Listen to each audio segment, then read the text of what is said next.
bespoke radio for the masses. Headline edition, July 8, 1947.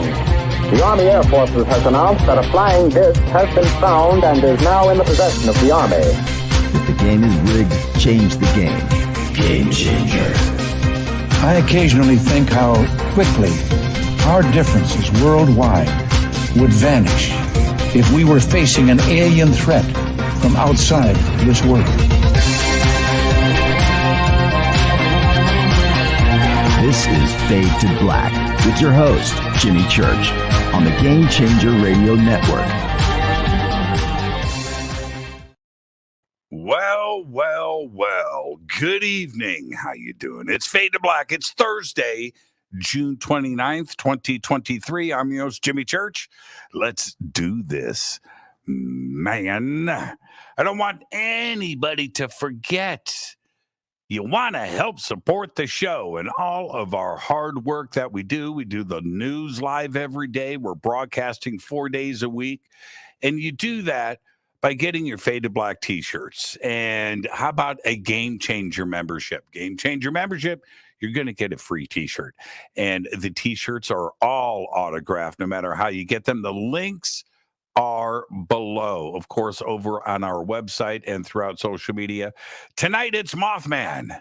Well, Mothman and more. We've got Dr. Bill Kousoulas with us. His wife, Jackie, is joining us, too.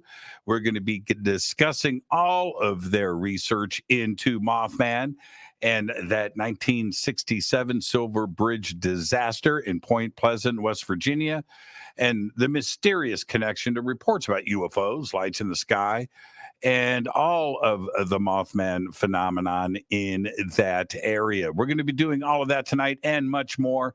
Now, we've got two guests on the show tonight, so let's figure out how we're going to do this. I'm going to bring in Bill first and say, Bill, good evening. How are you? Good, Jimmy. How are you? Man, wait, you got that radio voice. All right, I found my co-host for Fade to Black, everybody. It is Bill. Bill, welcome to the show. And let's bring in your wife, Jackie. Jackie is in another part of the house, and this is great. So we've got all three of us, and I've got myself covered by my own logo. So we'll run with this for now, and we'll see how this goes. Jackie, welcome to the show. Thank you. Thank you for having us on. And you both get the first time guest disclaimer. So I'll do both at the same time, which is, oh man, Bill, Jackie, it's just the three of us sitting on my couch having a conversation as friends. And where that conversation starts, it starts. Where it ends, it ends. But we're going to end as friends. There you go. You have to accept. Accept? Absolutely. I accept. Absolutely. Okay. We've got to keep the tradition going here on Fade to Black. Welcome to the show. And I kind of want to start here. Mothman, going back, for me, it was John Keel. And, of course, Richard Gere and the movie and going back and Gray Barker and doing research and other guests. But it is something that has always kept my attention and my fascination into the subject. Bill, let's start with you. Normally, I would say ladies first, but I'm going to start with Bill because we're doing the Brady Bunch. So Bill is here. Jackie is here. So it's kind of like a Brady Bunch thing. So we'll start with Bill. No, which way? This way. It's backwards. We'll start with Bill. What got you started into Mothman and the history and the phenomenon? So I had never heard of Mothman. It wasn't something that I was familiar with until the 2002 movie, The Mothman Prophecies. And it was just something that we picked up on a whim. It looked kind of interesting. I didn't really know anything about it, but watching the movie and then understanding that all the weirdness that took place in Point Pleasant, West Virginia, at least in the movie, was all based in historical fact. Not necessarily everything was verbatim that was in the movie according to what happened in Point Pleasant, but there was enough there to give the movie substance and tell the story. It whet my appetite. And from that point forward, like yourself, I became a John Keel aficionado. I dove into Gray Barker's work and anything I can get my hands on to learn more about it, because it was just such a fascinating study. I've been into paranormal my whole life, but this thing grabbed me like nothing else. I agree with you. I liked the movie. I still do. And I knew enough about it that when the movie came out, I was very curious. But I thought the movie did it pretty well. I was not disappointed. I kind of came away with like, man, that was probably how it went down. I mean, so I agree with you. I really like the movie. Jackie, how did you jump into this?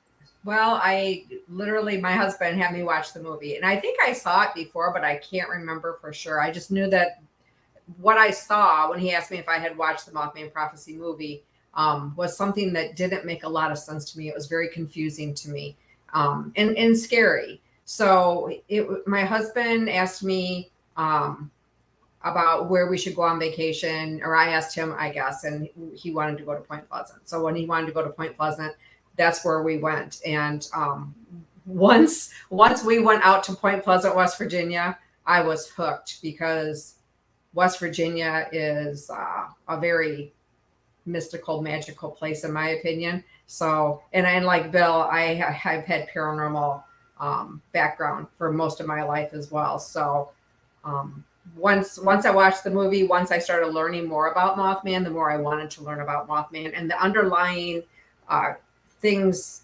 that are evident once you start really checking out Mothman and Point Pleasant and the whole, Ohio River Valley. That area, right? The road, the river, up to TNT, outside of, and we'll get into all of this tonight, everybody, because the layout is very important. But the road and heading up to TNT and where TNT is, it reminds me of growing up. We all had our little secret spots, right, where we would go.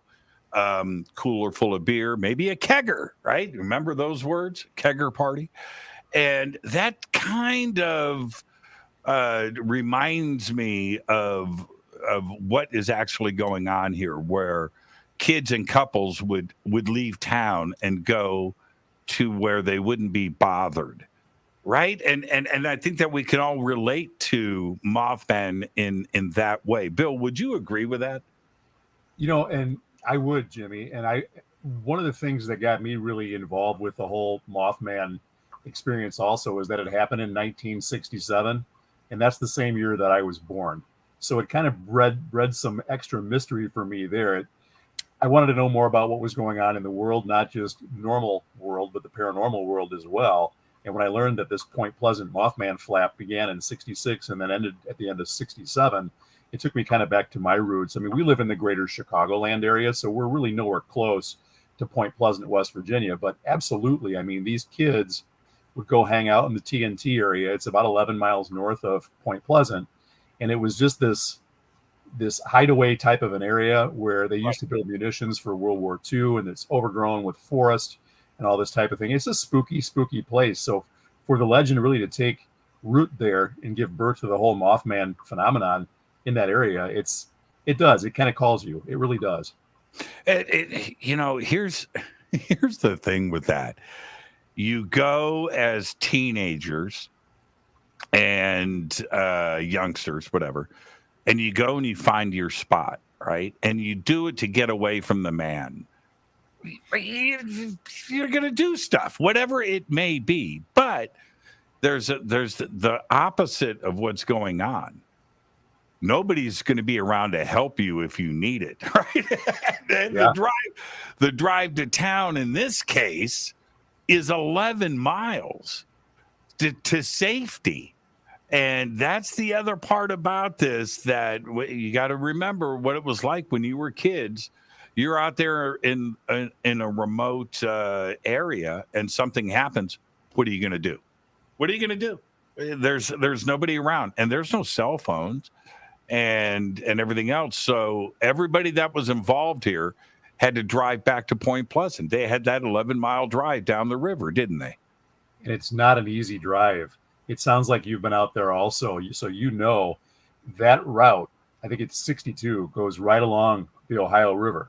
Right. And that means it twists and it turns, and there are embankments. And from the reports of the couples who first witnessed Mothman back on November the 15th of 66, the Scarberrys and the Millettes, they jumped into the car and they hightailed it down that road at speeds approaching 100 miles an hour. Now, I don't know about you, but I like fast cars. I do not want to drive 100 miles an hour down 62 in the dark with some black-winged creature with red eyes following me right on my tail. That sounds really, really scary. Yeah, Jackie, same thing for you, right? Right. I look, we're all adults here. We know what we did when we were 16, right? And all of us should be arrested right now. And if my kids did what I did when I was 16, there would be a lot of problems in my home. And we all did these things. Jackie, you know exactly what we're talking about, right? And you're in a remote area. Would you let your kids go hang out at TNT on a weekend at 2 a.m. by themselves? Absolutely not. I don't want to be in the TNT as an adult at 2 a.m. in the morning by myself ever. I have a hard time going out there at night with a group of people. Exactly. And so let's get into the historical part of this. It was two young couples, November 1966, out doing what two couples do, and they're just doing their thing. What happens? So the Scarberrys and the Millettes are just kind of hanging out in Rogers, of all things, 57 Chevy. And this thing was immaculate, beautiful car. And they were young married couples. I mean, they were kids yet. They were late teens, but they were both married couples. So they were just kind of hanging out, doing whatever young teenagers do. I remember back in the day, but I wasn't married at 18 years old, so I don't remember that part of it. But they were literally just kind of hanging out in the TNT area. And all of a sudden, one of them spots this black-winged creature with piercing red eyes.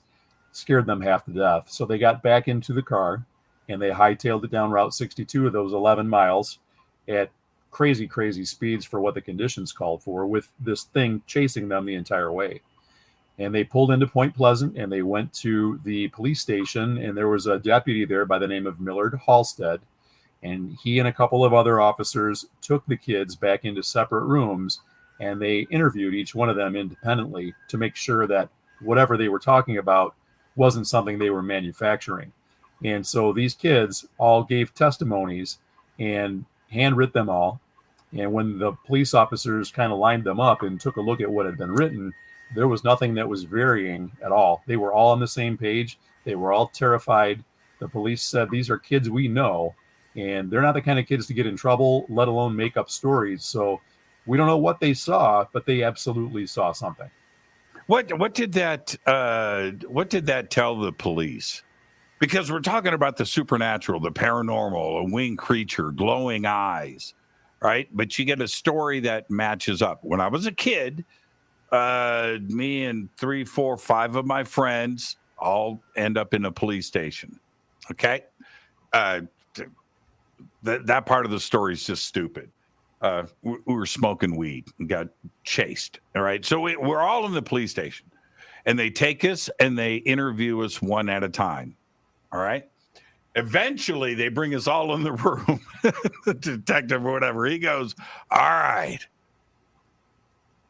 one of you is telling the truth, maybe, but all 5 of you gave us a different story. And I thought I was pretty accurate. But that's what the police are used to. And in this case, they got the exact same story, didn't they? Yes, they sure did. And Jackie, what should the police do at that point? Are you believing this?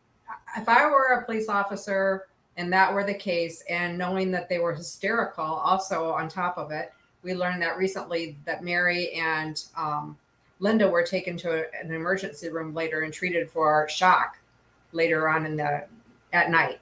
I would having the same written statements. Either they're very good actors and they got their story really straight before they got in there, or something seriously happened that scared the hell out of them. How did the press get a hold of this so quickly? This was in the newspaper like the next day. Well, the reason, Jimmy, for that was because there was a local stringer named Mary Hyre, Hyre, and she had been taking all types of different high strangeness type interviews from different people in the community before this apparition was seen. Before this happened, there were all types of UFO activity that were happening throughout the greater Ohio Valley region, and she was interviewing people about UFO encounters. So she was already kind of engaged with the community. She was a very trusted person. They knew her well. She was not a kid. She was, around our age. And so she had credibility and people liked her. So she had the opportunity to write articles about what the kids witnessed on November 15th right away. And that would get picked up by AP, and then it would get circulated all throughout. So she was a stringer in Point Pleasant for the Athens, Ohio Messenger. But again, it was an AP affiliate, so it was all over the place very quickly. The headline read something like, couples see man-sized demon bird. You guys know exactly what it said, but it said like, or something, or creature. That's a heck of a headline to go out over the wire. And that's what hit the paper the next day, right? In 1966, nonetheless, in conservative West Virginia. Absolutely. Talk about your attention getter. So let's go back to the description that they gave the police. How did they describe Mothman? Well, they basically... Okay, so since I have two guests, Bill, how did they describe Mothman to the police? So basically a black winged creature. It had the piercing red eyes. It had a wingspan of 10 to 12 feet. And the other thing that was really key, not only in the Scarberries and the Millett's testimonies, but subsequent testimonies, when people described what they had encountered, they talked about how it flew, how it chased people, but how it had wings, but it didn't flap those wings. So that was another really strange anomaly associated with this Mothman creature. It has wings, but it doesn't seem to really use them. Help me understand this other part. And I've talked to so many people about this. Jackie, when they were driving back to town, they also said that he flew over the car. Yeah, right? He kept up with the speeds, and they were going over 100 miles an hour at numerous times. And Mothman was able to keep up with the car and literally came down and left scratch marks on the car. And somebody said that Roger Scarberry loved his car so much that if anybody would have put, any scratch on it, he would have beat them. So for him to be that scared and not to do anything about it meant something to the entire town. So yeah, it was able to fly at very high speeds as well. Did the police see the scratch marks on the car? I don't know that for sure, but I think that they did. I think they probably did because. Bill? And that's a piece I'm not 100% aware of either. I know I've heard the reports from different people, and I think who Jackie's referring to is a guy by the name of Denny Bellamy. And Denny's somebody who we interviewed a couple summers ago when we were working on our book. But he had talked about how Roger was a big, muscular guy and that he loved that car like nothing else. And if anybody had actually done anything to scratch the car the way that it was scratched, then that's, like Jackie said, he would have taken care of business, but he didn't. And that's all I really know about it. It's more word of mouth from my angle than I don't know that it's documented anywhere.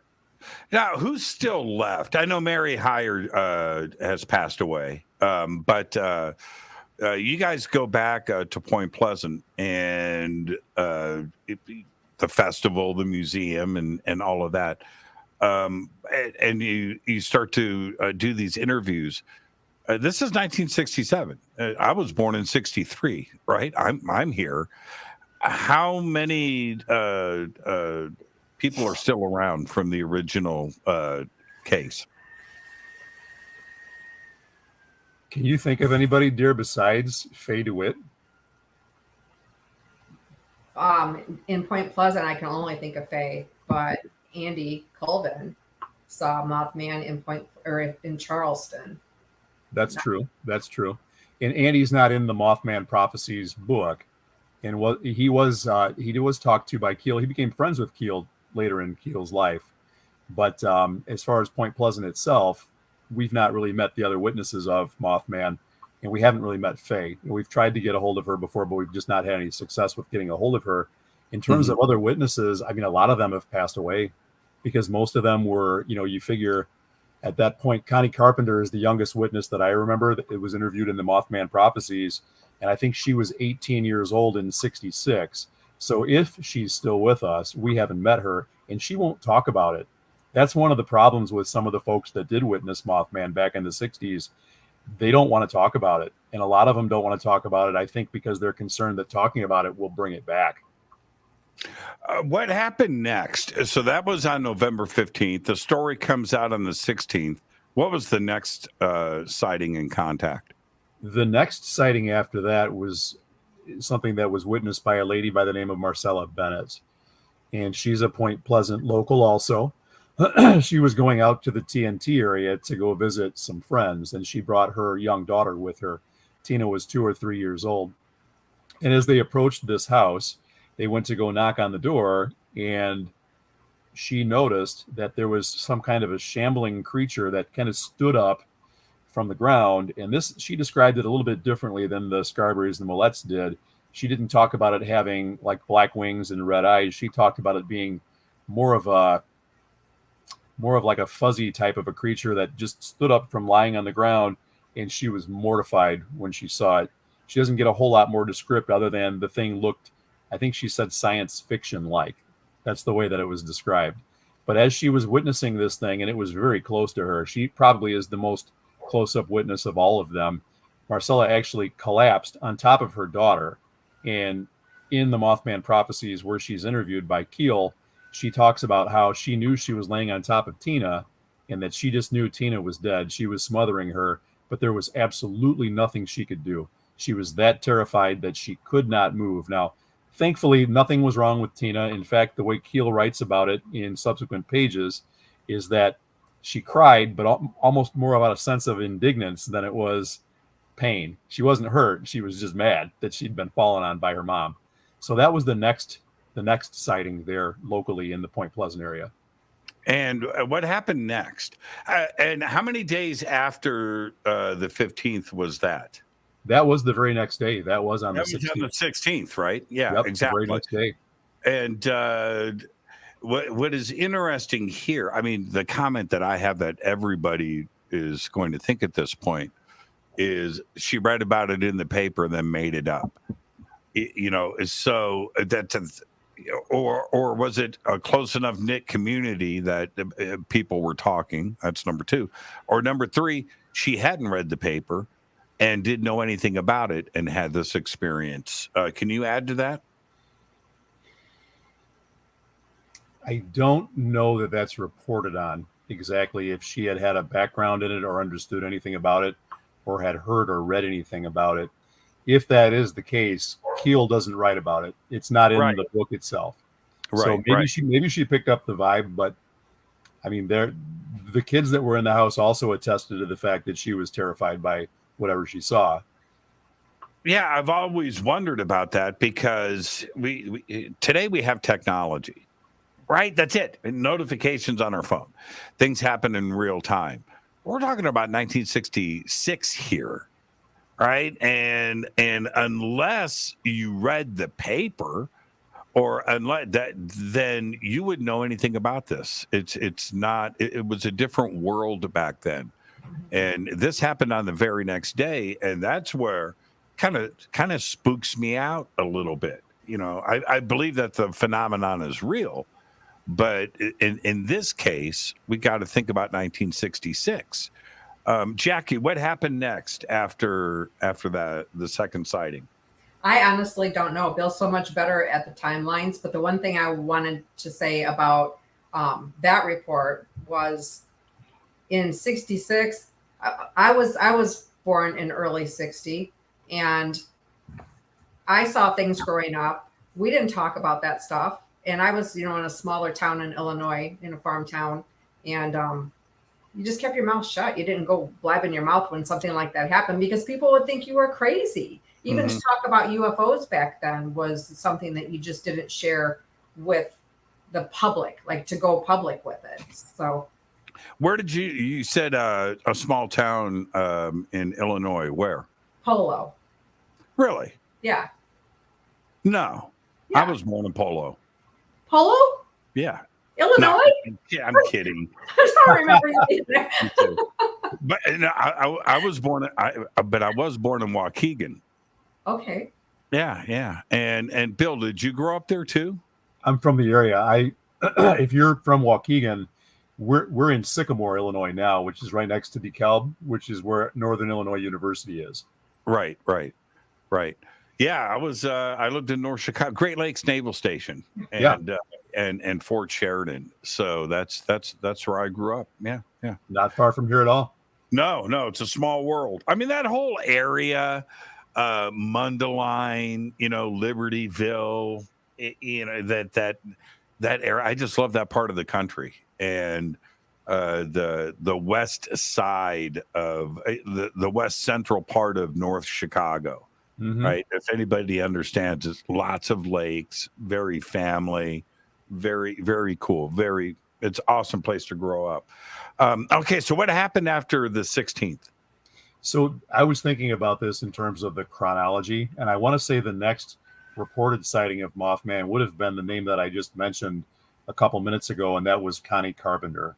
Now, Connie Carpenter was an 18-year-old young lady, and she was actually on her way to church or coming home from church on a Sunday morning. She had a sighting of a winged creature flying, and this was a daytime sighting, so a little different than what you normally see at night. At nighttime, you're going to see, it's going to be terrifying because obviously it's night, but during the day, she sees this odd apparition type thing, and as she heads home, she encounters what we call the first man in black type situation that was reported in the Mothman Prophecies, and that was she was walking towards her apartment, and as she was walking towards the apartment, there was a late model car that pulled up. Now, this was a car that was approximately 10 years old at the time. I think she said it was a 1958 or 57 Buick, and car pulled up, and there was a young man in the passenger seat. And this is like wintertime. It's getting cold out, and there's a guy with just short sleeves on. He's not wearing a jacket. Looks like he's late 20s, early 30s, black hair, good-looking guy, well put together. And he asks for directions. And as she walks up close to the car, he grabs onto her arm, terrifies her. So she's able to break free, and she gets out, and she gets into her apartment and locks the door and stays in there literally for the next couple of days. 2 days into this, she finds a note scrawled out in crayon underneath her door, and it said, "You'd better be careful, girl. I can get you yet." So she has this sighting. Then she has a man in black type of an encounter, and then she's threatened. And again, this is the lady who wouldn't talk about her sightings after that at all. She was done. Interestingly enough, she is the niece of Mary Heyer. So Mary, the newspaper reporter, this is her niece. And she clammed up and shut down and wanted nothing to do with talking about it from that point forward. Did she ever talk to her aunt? Did she talk to Mary? Did Connie talk to Mary? Yeah. If she did, it's not really reported. Right. That part I don't know. And of course, Mary passed away when I was just a little kid yet, so I didn't get a chance to talk to her either. Right. So now we have 4 sightings in a week, right? It was the town starting to freak out, and the obvious question, were people going up to TNT? Yes and yes. Do you want to answer that one? Well, what I know for through the interviews through Denny Bellamy, he said that not only were people going to the TNT, they were going to the TNT armed because they wanted to find out what this thing was. And they said they had 2 questions. What do we do with this thing when we find it? Or what do we do when we find this thing? Can we shoot it? And if there's more than one, can we shoot all of them?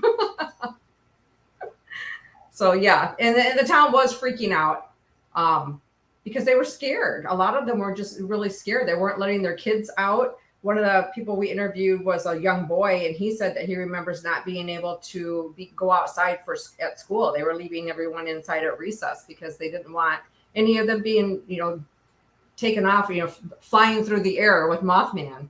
So there was a lot of fear going on. It must have been, the fear must have been tangible. Mm-hmm. You know what I mean?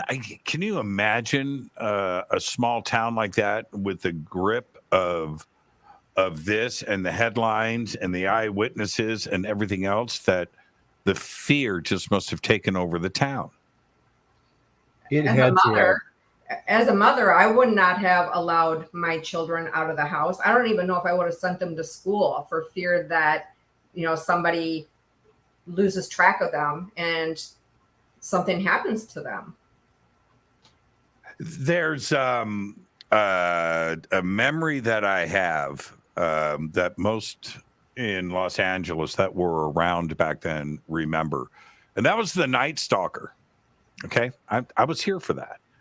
And nobody knew. What I can tell you is every day it seemed like in the newspaper, what seemed like when somebody else was, and it was getting closer and closer and closer to where I lived in Pasadena, right? And the fear, the fear, nobody was going outside by themselves, man or woman.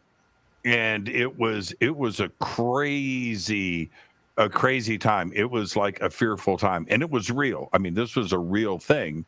And just like Point Pleasant back then, you've got eyewitnesses, and this thing is happening, and it just must have been crazy. It had to have been. It absolutely had to have been. One of the things that we learned as we were conducting our interviews, and the people that we talked to 2 years ago when we did the interviews, were anywhere from 6 years old at the time of the Mothman flap to 25 years old on the older end. So what we had was, when we interviewed these folks, they ranged anywhere in age from 60 to 79 years old. The nice thing about that was that the ones on the young end had a kind of a harder time really recalling things.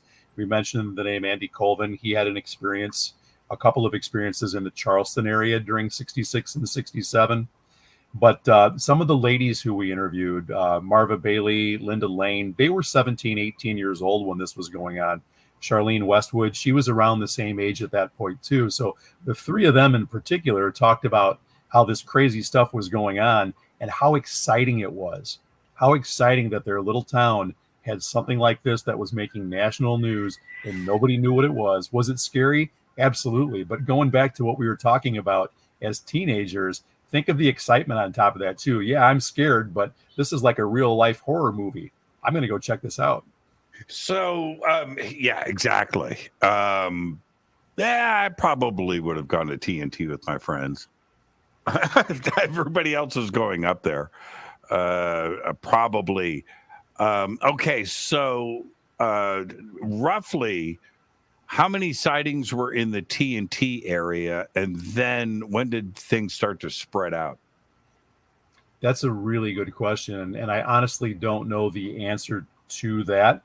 I know that a lot of the reports came from the TNT area, and specifically an area called Camp Connolly Road. That's where Keel and Mary Heyer would camp out and take a look at the lights in the sky and look for UFOs, and frankly, to look for Mothman. So a lot of the earlier reports came from that area. Well, we were told by Jeff Wamsley, who runs the Mothman Museum and has become a good friend of ours. He told us that the people who came forward were between 100 and 200. So we had a really large portion of the community. Point Pleasant at that time was around 5,000 people, and Gallipolis, Ohio, right across the river, is not much bigger than that. So the whole micropolitan area of Point Pleasant is 12, 13, maybe 14,000 tops. You've got 200 people coming forward to give testimony in that little small area. That's a huge percentage of people that are seeing something. It's huge. It's huge. And most think that there was 3, 4, 5 sightings, and that simply wasn't the case. And we're talking about hundreds of witnesses, leading up all the way to the tragic collapse of the bridge. Yes, and I would say for the most part they were concentrated in late '66, and then maybe the first 6 months of '67. Things didn't stop; they kept up, but they were kind of starting to kind of slow down a little bit. But this is about the time where the prophecies started coming into play, and a lot of people aren't as familiar with the prophecies aspect of the Mothman legend. And what that pertains to is John Keel, the investigator and the author of the Mothman Prophecies, was getting all kinds of information from third-party sources that were telling him that they were having dreams, they were seeing visions. He was getting people who were communicating with him, telling him things were going to happen. One of the things that came to him were several different political officials were going to be assassinated. And one of them was Dr. Martin Luther King. Another one of them was Bobby Kennedy. And then the Pope at the time also. Now, obviously, the first two political folks, they were assassinated. They did die. And although the Pope didn't die, there was an attack on his life during the same timeline that Keel was getting this information. He went to authorities. He went to Dr. King's people. He tried to convey these messages, but nobody would buy it. They weren't believing it. They just figured he was crazy. Can we continue on the prophecy side of this? And the Martin Luther King, Bobby Kennedy, and what were some of the other prophecies? Well, Keel knew something was going to happen in the Ohio River Valley.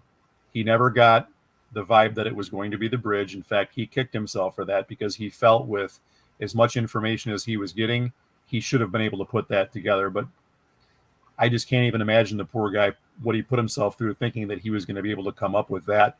What he thought was going to happen was that a chemical plant was going to explode.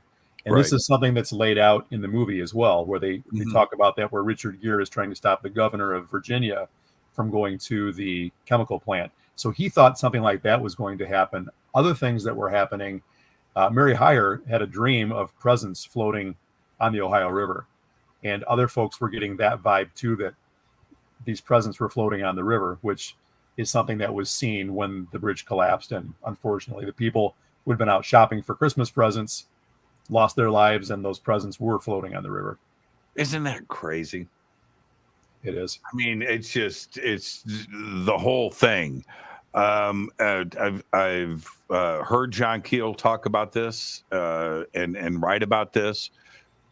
He knew the moment that he had heard about the bridge collapse that was exactly what he was warned about. He knew it at that moment. Mm-hmm.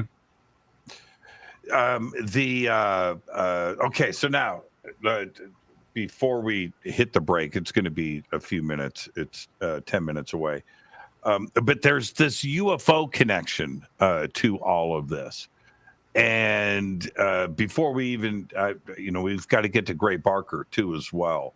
And there's so many facets to this.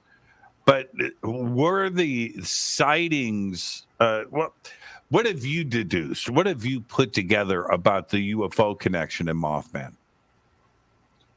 My thought about that is that they absolutely are related.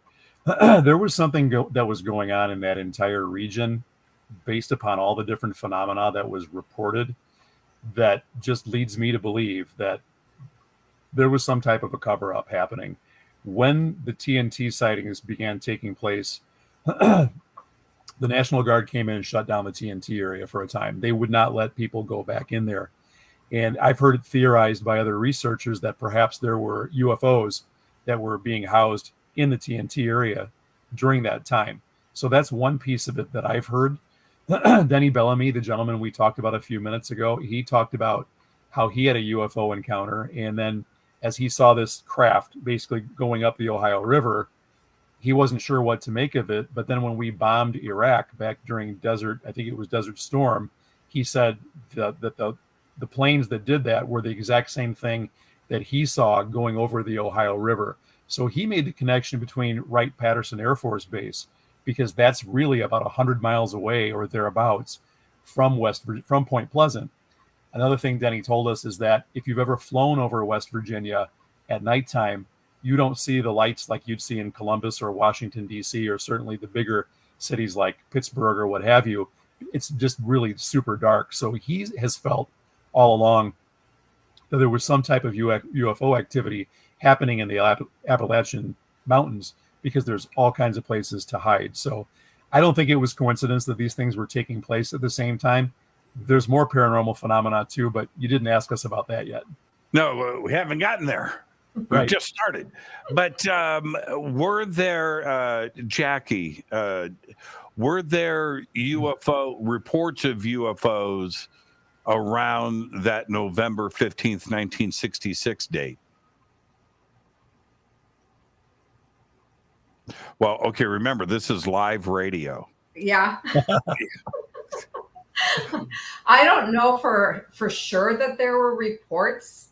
I mean, I don't know that for a fact. What I do know though is, oh yeah, yes there were, because it was in the newspaper. When you look at the newspaper clippings, when you go into the museum, and some of them that we used for our investigation for our study, they do talk about the UFOs that had been reported seen in the sky.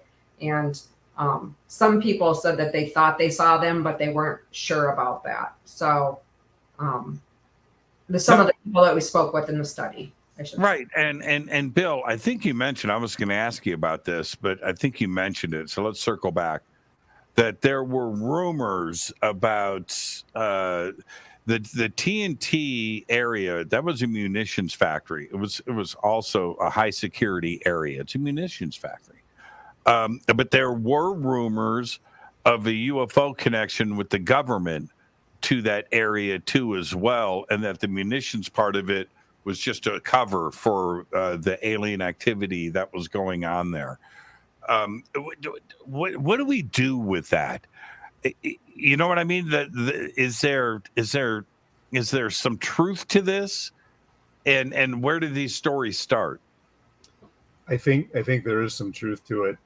As we interviewed the people we talked to, there were 2 or 3 different people who had UFO sightings, and they didn't necessarily say that they were in the TNT area, but they did say that they were basically, and I want to say it was Linda Lane told us that she was driving up the Ohio side on a date one night that they witnessed a UFO that was traveling along during the same timeline as well too. So that was happening.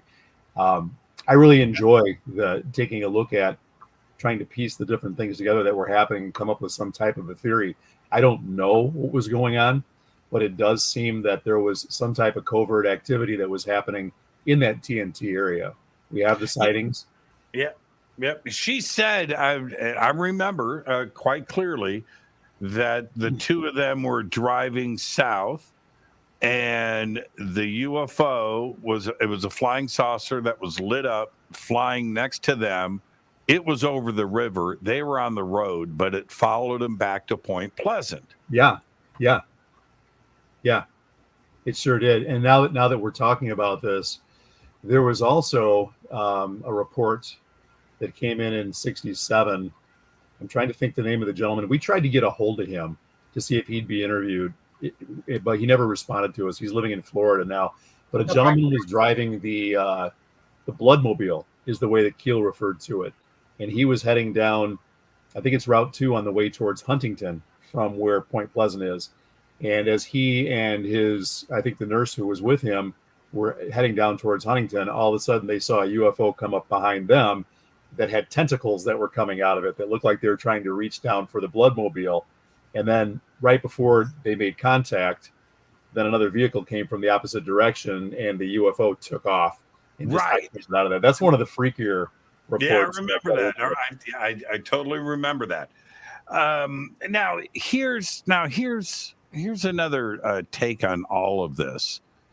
Throughout the Midwest, and I know you guys remember this from being from the Chicago area, the talk of Thunderbirds and Thunderbirds being sighted. And this was going on in Illinois, Ohio, Indiana, right? There were Thunderbird sightings, and I've never gotten away from the idea that maybe people were seeing the same thing, in that they thought they were seeing a Thunderbird, but maybe they were seeing Mothman, and there was something else to it. And I don't think it's vice versa, that Mothman could have been the Thunderbird. But the Thunderbird sightings, they continued for almost 15 years in that area. Keel writes about all the various Thunderbird sightings that took place in Illinois. I mean, really not far from where we live. That's right. All. He talked about Freeport, Illinois. That's about 70 miles from us. He talked about Caledonia. That's 25 miles away from us. And then, of course, there's Alton, Illinois, which is where the Piasaw bird was rumored to have haunted that area for some time as well, too. So plenty of sightings of that. Now, Tom Urey, who was the manager of a shoe store in the West Virginia area during the Mothman flap, also had an encounter, but he claimed that it was absolutely a bird. He said it wasn't some type of mystical creature. He said this thing was the biggest bird I've ever seen. He said the wings basically spanned from one side of the road to the other side, and it tracked above his vehicle for several miles. Yeah, and I know that Keel talks about it, but here's the thing: I remember reading about it in the paper when I was a kid. I remember hearing about it on the news. I remember seeing photographs and people allegedly, taking photographs of Thunderbirds. And it got to the point where, especially when I was like 7, 8, 9, 10 years old, me and my friends, we were going out looking for them. I mean, this was quite a bit of big news in that part of the country. Were you still in Illinois at that point? Both. Yes, the answer is both. I was in Chicago and Indianapolis a little bit later.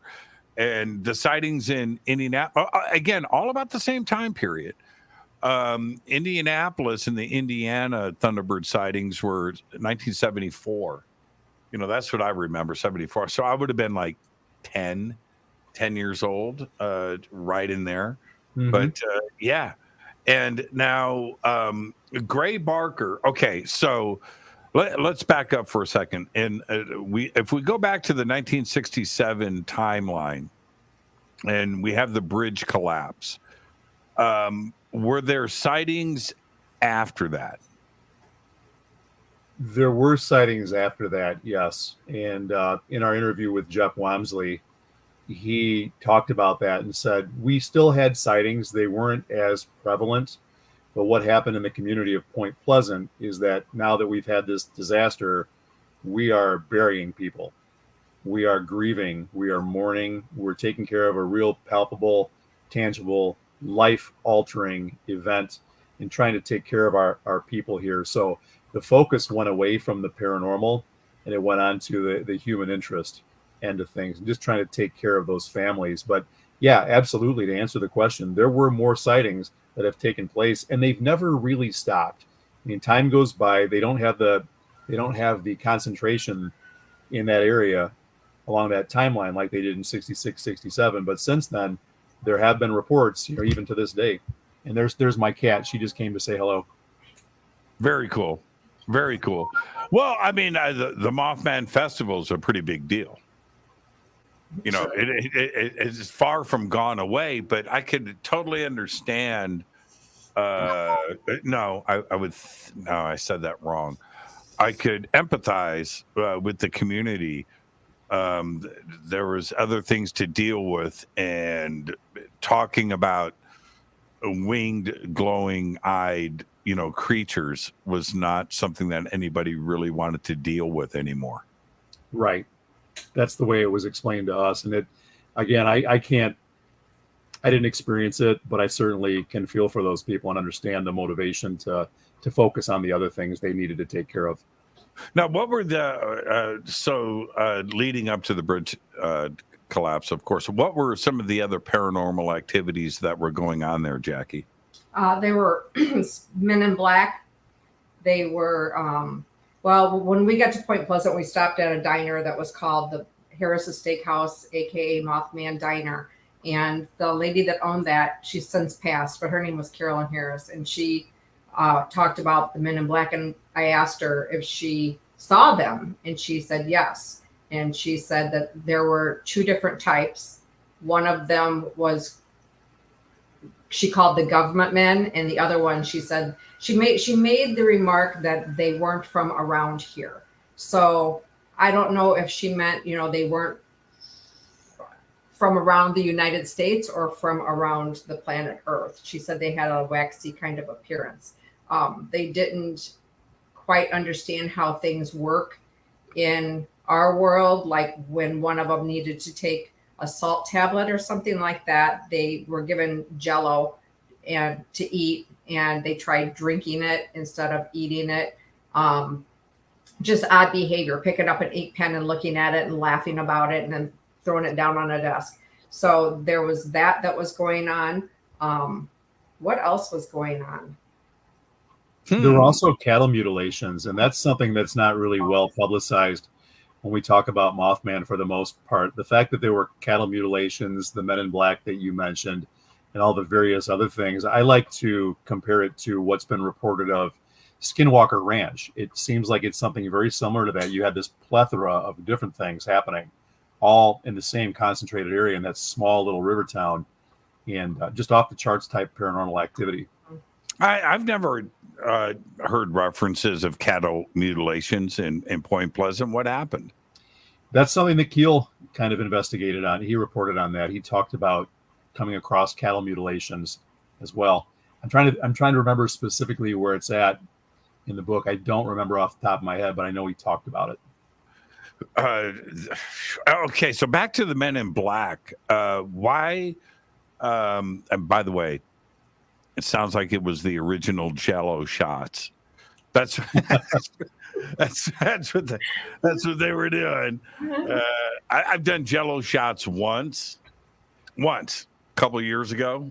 I'll tell you right now, it was Sedona, Arizona. I'd never done it. That's for the kids. I won't do it again either. Tasty, fun, and real. So anyway, but the Men in Black part of this, why were they there? Because you have the UFO component, but then you've got this Mothman side of things.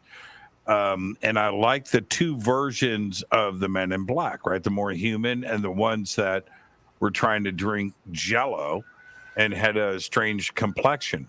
What was the purpose of the Men in Black? Did you ever find out? No.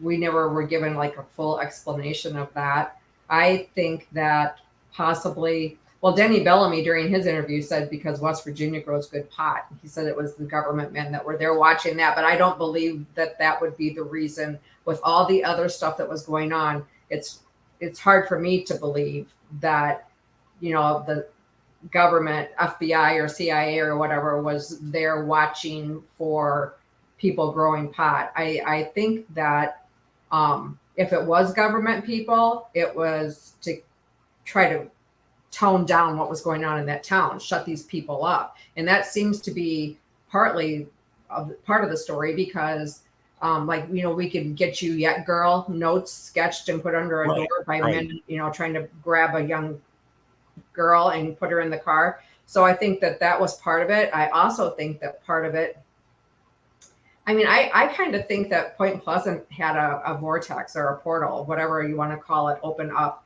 and was letting through things. And maybe Mothman was alien and came through somehow. And I don't know. I have all these wild ideas with alien kind of stuff and all of the different type of aliens. And maybe they were here searching out something. I don't know.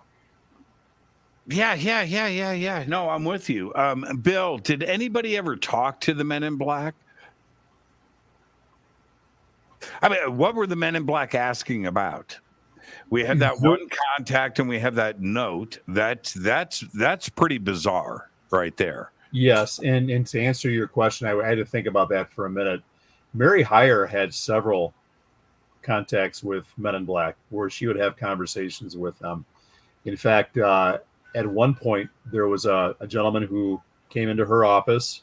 She was surprised when she looked up from her desk that this guy was standing in front of her, and he was wearing thick Coke bottle bottom type glasses. He was really short. She said he was maybe 5'1", 5'2", maybe even shorter than that. And he started asking strange questions. And you mentioned the name Gray Barker a couple times. And this Man in Black came in and asked Mary and said, is John Keel in town? And she said, no, he lives in New York, because at that time, Keel was already back home. And I believe this was after the bridge had gone down, maybe a week after the bridge had gone down. And this strange guy was in the office talking to her. And he basically said, she said, are you friends with him? Do you know him? And he said, I used to think the world of Keel. And he really stuttered as he talked. He wasn't really speaking fluidly at all. He said, and then I stopped and I picked up a magazine and I just read it 10 minutes ago. And I saw what he published in there, and he's a liar. And he just goes on and he sounds really kind of belligerent, and like he's making things up as he's talking. And then he asked her if she knew Gray Barker and that he was friends with Gray Barker. And he just was really super bizarre. So that was one Man in Black conversation that Mary had. She had another one with a couple of similar guys who came into her office. And they said, what would you do if somebody came in here and told you to stop talking about UFOs? Because at that point, that's when the UFO reports were coming in much more prevalent than other things. And she said, well, I'd tell them to go to hell. So she had a couple of different interactions with these strange beings that they were obviously trying to intimidate her, but she kept about her business and did what she needed to do anyway. That's such a fascinating part of all of this. And the John Keel part, we'll talk about Gray Barker when we come back. The John Keel part, John had a genuine knowledge and foundation into much more than just ghosts and UFOs. He had a very strong foundation in the arts, okay, and magic and religion and just hermeticism, alchemy.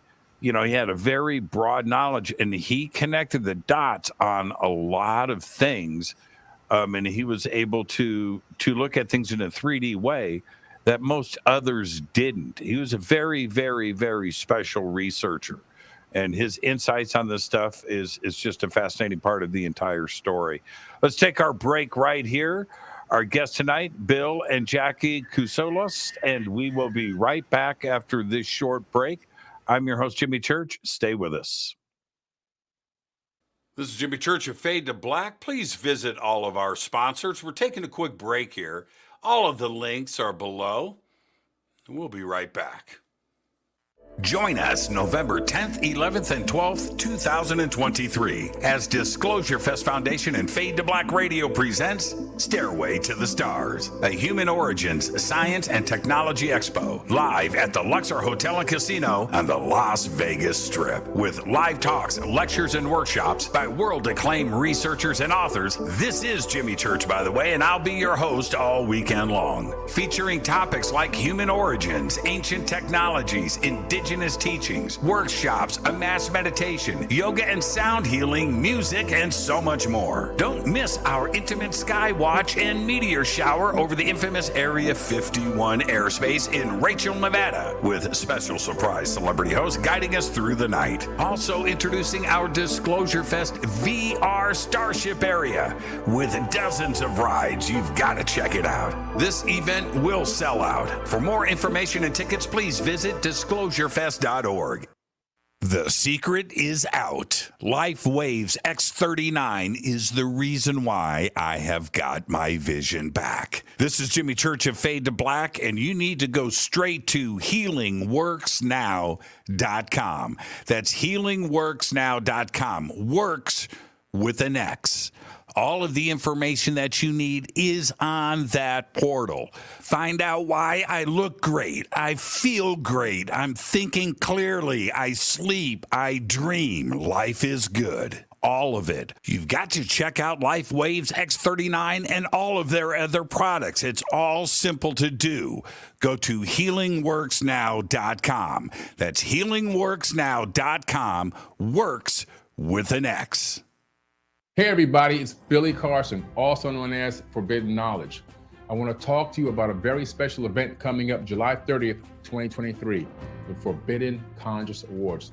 We're going to honor people who have been contributing to the conscious community for decades. People that you know and love that have helped you get to higher levels of thought and consciousness and awareness. It's going to be a live in-person event, but seats are going to sell out very fast. You want to make sure you're there in person, and guess what? You can help vote for the winners. Voting is available on forbiddenknowledge.com, and the categories are going to be social media influencer, podcast/radio host, TV host, actor, director, producer, entrepreneurs, health and wellness, philanthropists, authors, field researchers, archaeologists, space anomaly hunters, and of course, a Lifetime Achievement Award. I'll be your keynote speaker that night at the Forbidden Conscious Awards. We have celebrity guests performing. We'll have a halftime show where we're actually going to perform music for you. And don't forget about the pre-event mixer, where if you buy a box seat, you'll be in the VIP section, and you also have private access to a VIP mixer with celebrity guests. Shake hands, break bread, network, and then walk the red carpet with us and take amazing photos. It's gonna be a night to remember. You don't wanna forget this. Make sure you hurry up and get your tickets because they're selling out very fast. I wanna see you there. Forbidden Conscious Awards 2023. River Moon Coffee, makers of the Fade to Black blend. Truly the best coffee on planet Earth. Just visit rivermoonwellness.com or their Amazon store. It's all simple to do. You can check out the Fade to Black blend, the Game Changer blend, or any of their Black Moon Wellness products. It's the only coffee I drink. It is the best, and it's Doc. Again, rivermoonwellness.com. All right. Welcome back, Fade to Black. I am your host, Jimmy Church. Tonight, we're talking about the Mothman and our guest, Bill Kousoulas. Hey, Bill, say your last name correctly, because you have Kousoulas, and then we have... Kousoulas. So I'm saying it right. You're real close. Yeah, I'm real close. Hey, it took me a while with Giorgio, and his wife Jackie is with us too as well. And right before the break, I brought up Gray Barker. Now, Gray, that's a colorful dude. I don't have another way to describe Gray Barker, but he had a big part in bringing a Mothman to worldwide attention. Who is Gray Barker? I can't wait to hear your take on Gray. Yeah, absolutely. Gray Barker was a really interesting character. I mean, he actually published a book about the Mothman and the Silver Bridge collapse 5 years before John Keel did. Even though they were contemporaries, they were both there. Barker's book came out sooner. Keel was busy with a couple of different books he was working on, notably Operation Trojan Horse, which was an exhaustive thing that he did about UFOs.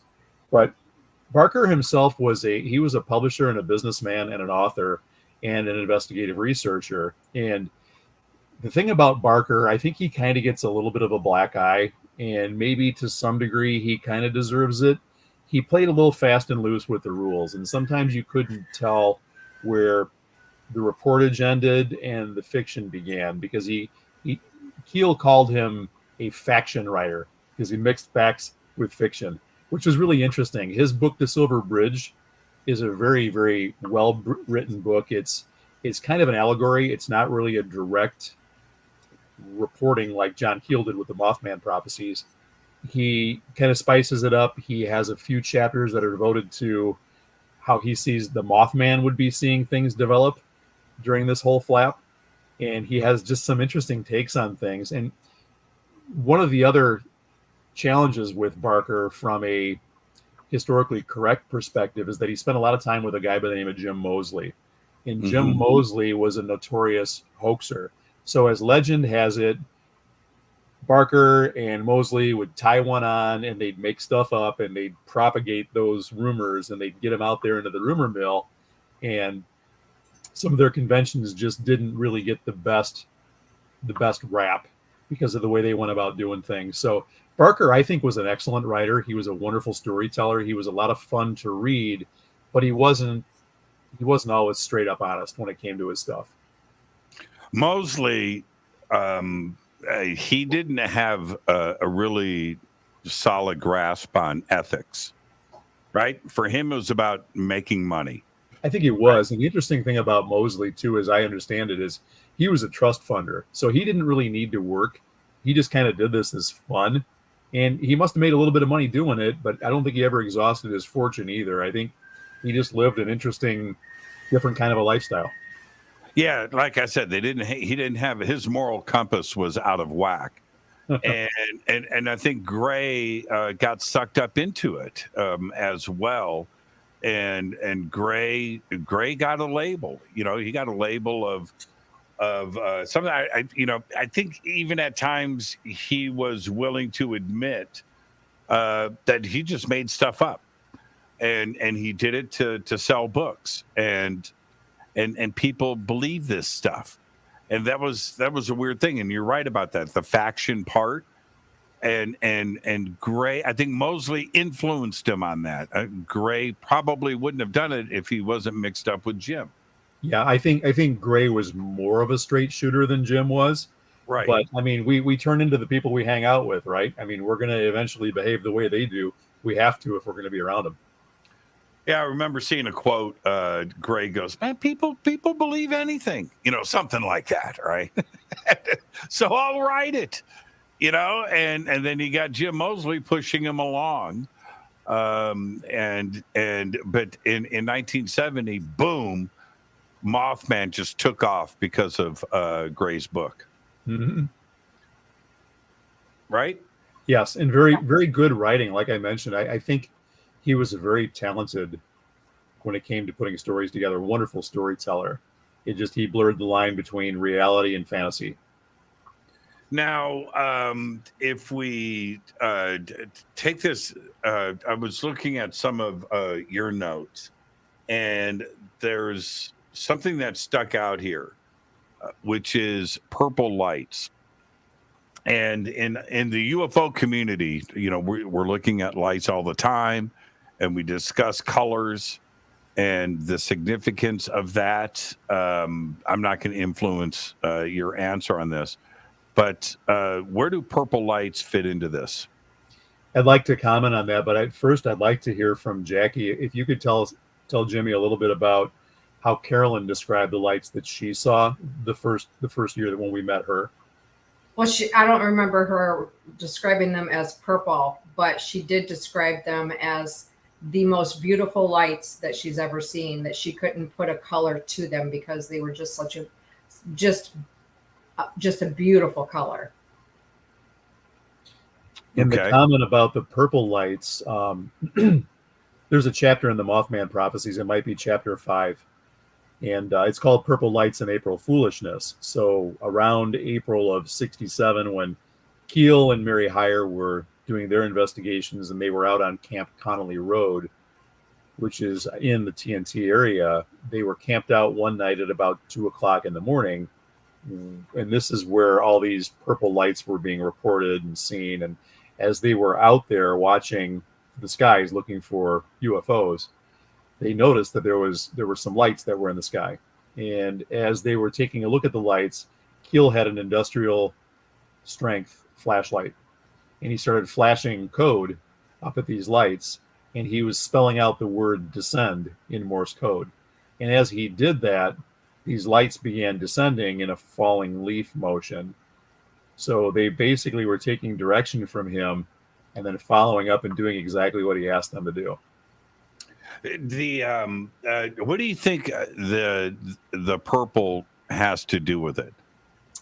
Yeah, I don't know, because I'm not sure what the significance is. I would say that you're a lot closer to the UFO community than I am. Do you have an idea?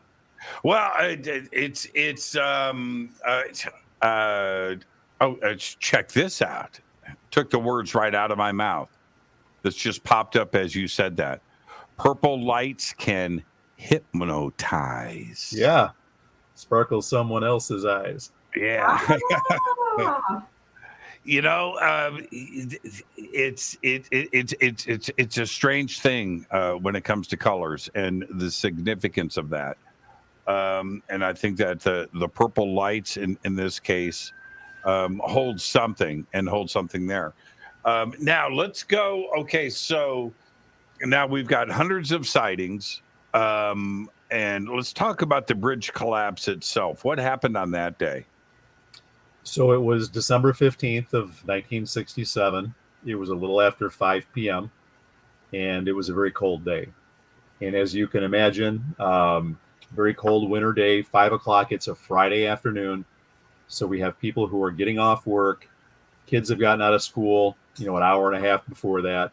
You've got a lot of traffic going home, basically preparing for the weekend. And not only that, it's Christmas time. So a lot of people are out doing Christmas shopping. So what we have here is a circumstance where we have a bridge. The Silver Bridge was 39 years old, and it literally was constructed in 1928 with the horse and buggy and the Model T Ford in mind. We're not thinking about 18-wheelers. We're not thinking about these larger, more powerful, heavier vehicles. This bridge is jam-packed. And one of the reasons it's jam-packed is because the lights on both ends of the bridge were red. And this is something that our folks who we interviewed told us happened frequently. The lights would jam and they'd stay on red. And the unfortunate circumstance here is that it's super cold. It's very humid. It's December 15th, and this bridge is totally packed because of the red lights. There is a manufacturing defect that later was found after the bridge collapsed in I-bar number 13, because this bridge was not put together in typical suspension bridge type fashion. It was constructed by I-bars, basically like a tongue and groove type of a design. And when this small hairline fracture, which had been there for 39 years, broke free, and nobody could have seen it. There's no way they could have inspected it. It was in an interior piece of the I-bar. When this broke, then the rest of the bridge began to collapse as well, and this whole structure went down like dominoes, basically. It tilted to the right, and half of the vehicles that were on the bridge went into the river.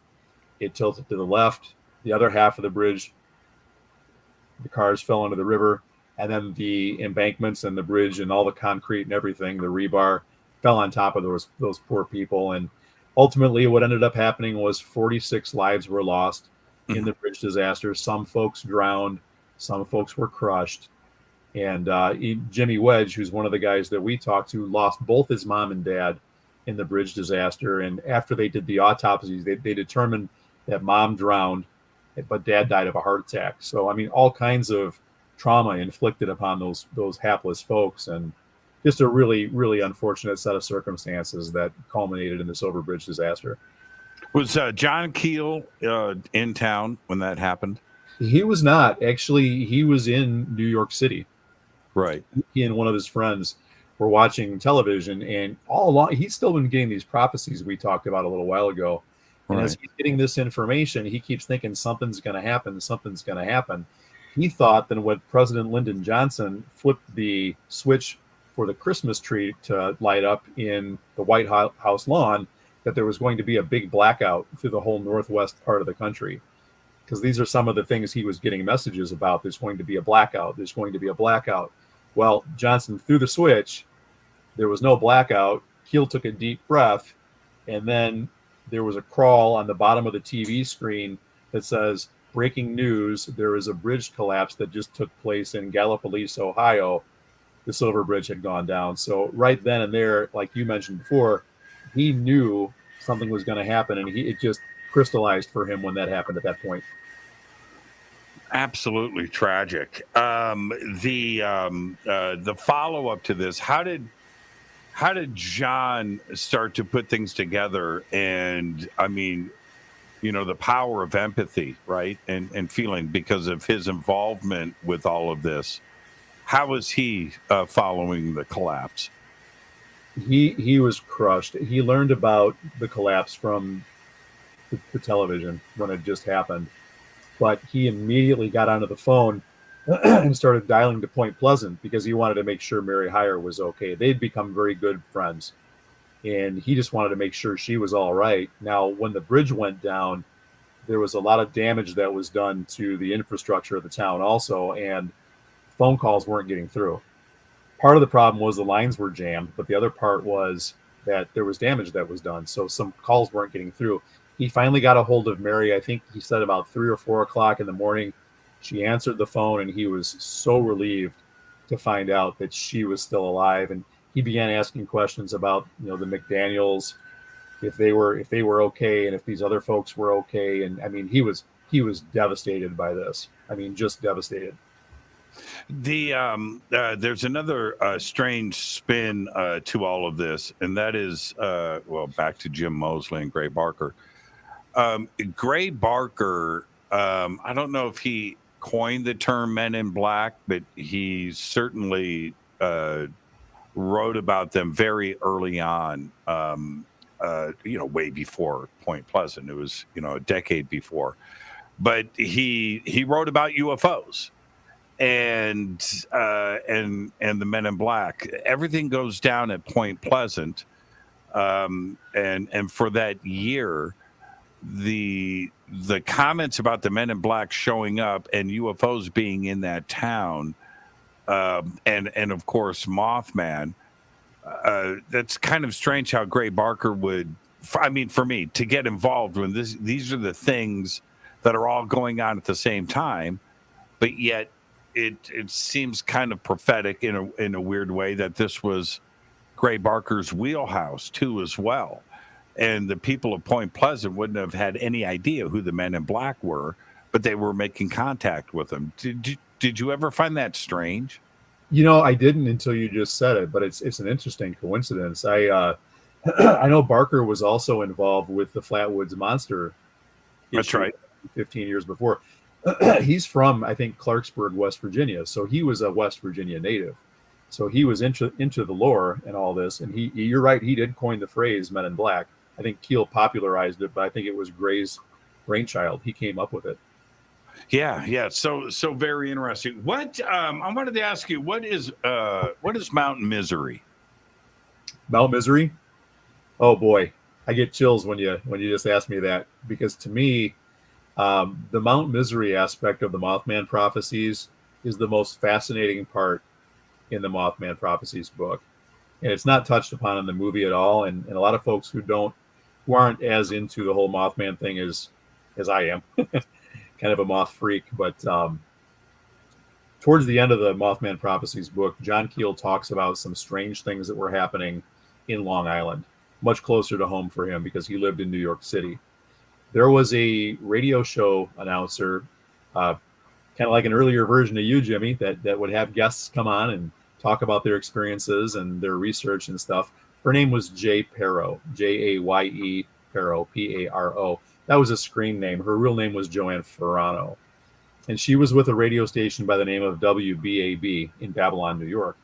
And she would have guests come on, and they would, like I mentioned, they'd talk to people who claimed that they were aliens, people who had experiences, ghost encounters, things of that nature. Now, Mount Misery is an area, and I just learned this last year when Jackie and I were at the Mothman Festival. There's a gentleman by the name of Anthony Holmes who is he's an expert when it comes to the Amityville horror. Mount Misery is like right around the corner from where Amityville is, so they're very close to where they're at. But there was all kinds of strange things that were happening there. The prophecies portion that Keel wrote about in the Mothman Prophecies was coming largely from Jay Perro in Long Island through some of the contacts that she knew, which gave her one word, strange names, Apol and Agar.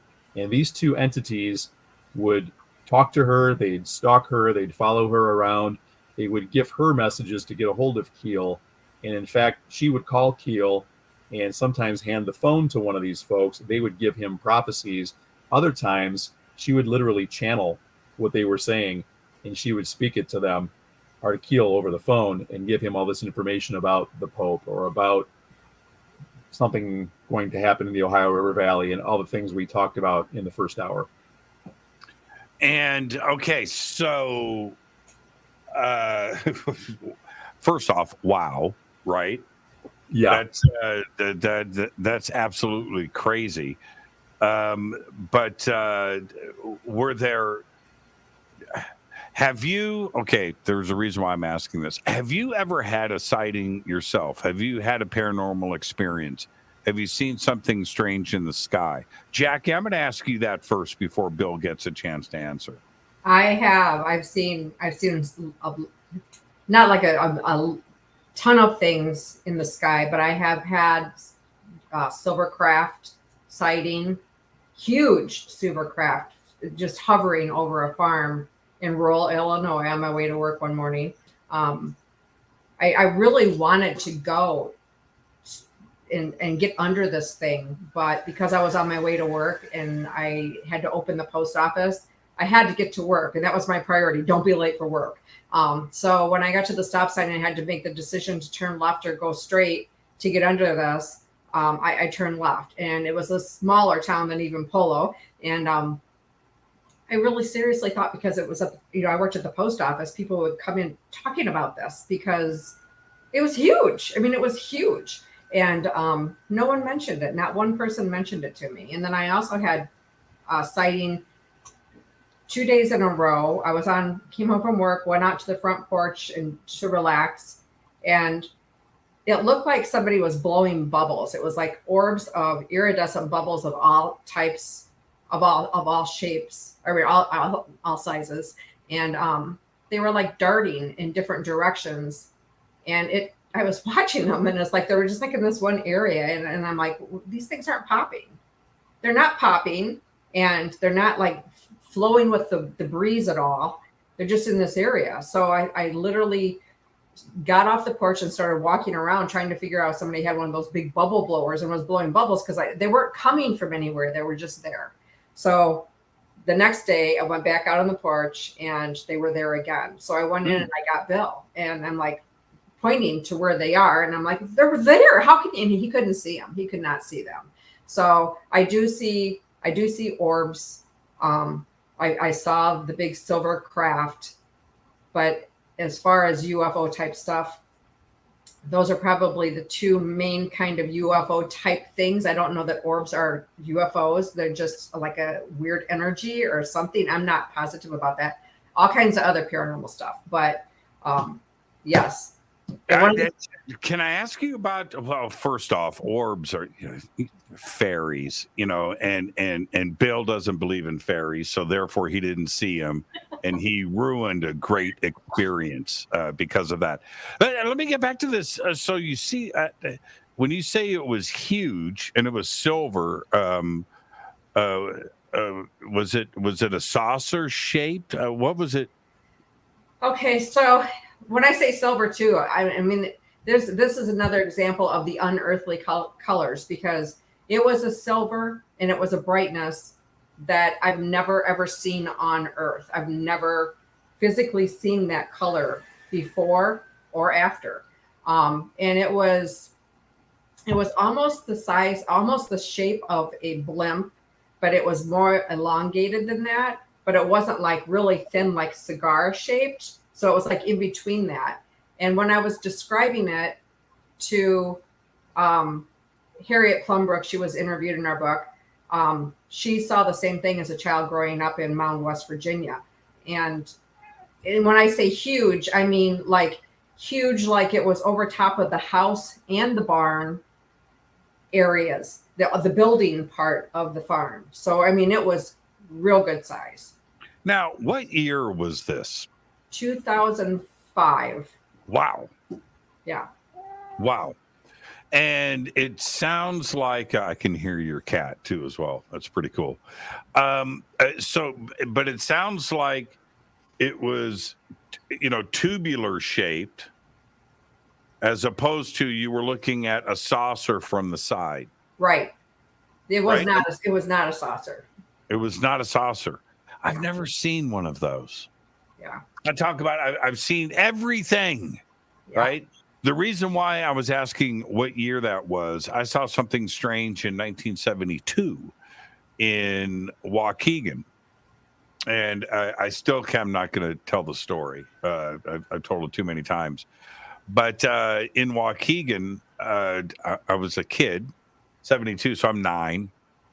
And I'm crossing the street and I see something in the it catches my eye, and I look up and I see it, and it was the Hindenburg. Oh. I know. It wasn't the Goodyear blimp. I can read, right? It wasn't that, but it was bizarre. It was bizarre. Yeah. And it's the only way I can describe it was the Hindenburg. That's why I wanted to ask what year was that that sighting, and I don't know what it is about that part of northern Illinois. It's crazy. What about you, Bill? I'm glad I had a little time to think about this because I was going to say no. I've not seen craft. I've not seen UFO. I've had a couple of experiences, one of them in 1999 and another one in 2001, and they were almost identical. And it's interesting, being into the Mothman research the way that I've been for the last 20 years, I've kind of correlated it from time to time with the experiences I had in 98 and 2001, 99, 2001, where I felt I was in my home at the time. So before Jackie and I knew each other, and I was going through some personal issues, and in the middle of the night, twice, I sensed a spiritual blackness over the home, throughout the house. It's like there was some type of an otherworldly dark entity. I don't know that I want to call it demonic, or maybe it was just a figment of my imagination, or I was totally stressed out, or what have you. But I had that experience twice in those 2 years. Now, fast forward after that, there was nothing at all. I guess I'm attributing that to meeting my wife, and she scares these things away so they can't come get me. But the other thing that happened is something that Jackie and I did experience together. And I had never done anything with a ghost box before, but she had acquired one, and we started working with it when we were in Point Pleasant and in Charleston. And there were some neat things that we encountered in the Ohio River Valley area, but nothing like what we experienced in Mound, West Virginia, which is now North Charleston. And what we did is we put the apparatus on with the double blind blindfold things with the headphones on that cancel out the noise, and it scrolls through the AM FM. And as we were listening and asking questions of whatever might be out there, the three of us that were in the car at the time all started feeling electrical sensations from like the crown chakra area and the third eye area, a sensation like we were being pulled out of our heads. It wasn't painful. It was like mildly electrical, but it was an odd sensation. And some of the feedback we got from the box was so descriptive. We were basically told to get the heck out of there. So we left the first time. We went back, I think it was about 9 months or maybe a year later. And this time we did a Zoom call with Harriet, who Jackie was just talking about, and Andy Colvin. And they both grew up in this particular area. And we had a session. I got to tell you, it was absolutely crazy.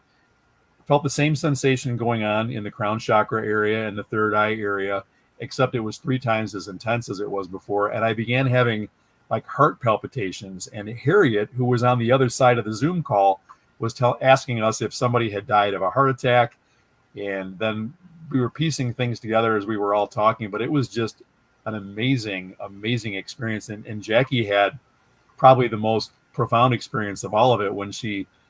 Can you tell them what you described with the shaking of the vehicle?